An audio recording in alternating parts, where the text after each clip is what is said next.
La Palestine va du Jourdain à la Méditerranée. Ça, vous êtes d'accord avec ça? Non, pas du tout. Moi, j'ai parlé de la libération du peuple palestinien du Jourdain à la mer.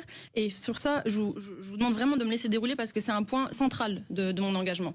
Moi, Votre engagement, c'est un État binational laïque. Oui, et sur ça, il faut vraiment me laisser dérouler 2 minutes. Et je vous demande un peu d'attention du coup sur ce sujet. J'appartiens à une génération qui voit vraiment un nouveau paradigme sur le sujet, qui est la question de l'apartheid. Et si vous voulez, c'est pas une position idéologique, c'est un constat de terrain. Israël s'est toujours défini comme un État juif et démocratique. Jusqu'à là, on est d'accord. Sauf que dans une... c'en est un. Non. Sauf que il n'est plus. Mais laissez-moi terminer. Mais laissez-moi terminer. Oui. Israël s'est toujours défini comme un État juif et démocratique.